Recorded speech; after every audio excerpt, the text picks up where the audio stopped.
Libra means তুলা। তুলা রাশির ঘরটা অ্যাস্ট্রোলজিক্যাল অ্যাসপেক্টে আমরা কি জানি, তুলা রাশির ঘরটা হচ্ছে এয়ারি, যার মালিক হচ্ছেন শুক্র। শুক্র সাধারণভাবে জলীয় একটি গ্রহ।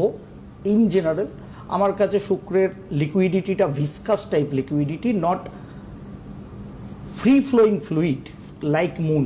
মানে চন্দ্রমা যে জলকে ডিনোট করে, শুক্র সেই রকমের জলকে ডিনোট করে না। শুক্রদেব মানে ভিসকাস লিকুইড, যেটার মধ্যে তরলতা আছে কিন্তু একটু থিকনেসও আছে, এরকম ধরনের লিকুইড হচ্ছেন শুক্রদেব।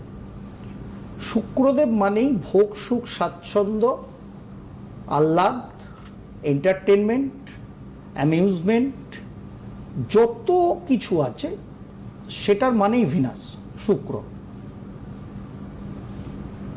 10ই অক্টোবর জন্মেছেন আমার দেশে এখনো অবধি অন্যতম সেরা নায়িকা, এবং সকলেই আমরা চিনি, তার নাম ভানুরেখা গণেশন,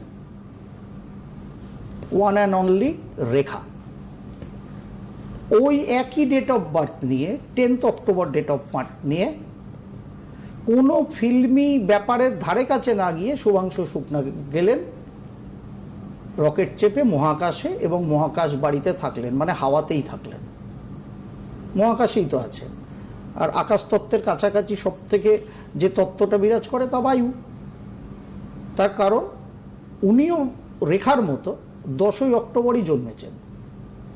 শুক্র যে কোনো টেকনোলজি, টেকনিক্যাল, এবং আমরা যদি মহাকাশ বিজ্ঞান, রকেট সায়েন্স, মহাকাশের বাড়িতে থাকা আমরা যদি নর্মাল ভাবি, আমরা যত ভালো বাড়িতেই থাকি, অট্টালিকায় থাকি, সেটা পৃথিবীর মধ্যে মাটির ওপরে থাকা ভোগ, সুখ, স্বাচ্ছন্দ্য, অট্টালিকা, রাজপ্রাসাদ। কিন্তু শুক্র ওই ভোগ, সুখ, স্বাচ্ছন্দ্য, রাজপ্রাসাদ আপনাকে আমাকে দিতেই পারে তার ইনফ্লুয়েন্সে, কিন্তু মহাকাশ বাড়িতে গিয়ে সেই ধরনের অত্যাধুনিক জায়গা, সেটা আধুনিক বিজ্ঞানের হাত ধরে, সেটাও কিন্তু শুক্রেরই আন্ডারে। তার সঙ্গে অবশ্যই অন্যান্য গ্রহরা আছে কনজাংশনে, যারা এফেক্ট করলে সেটা পায়, কিন্তু মূল যে কারকত্বটা আধুনিক, এই যে ল্যাপটপ বাবাজিকে নিয়ে আপনাদের এক্ষুনি কেউ ফোনে আছেন, তার ডেট অফ বার্থ জিজ্ঞাসা করে আমরা এই যে সফটওয়্যারের মাধ্যমে জন্মছকটা বার করব, আলটিমেট শুক্র ছাড়া এই কম্পিউটার বিজ্ঞানের পথে এগোনো যেত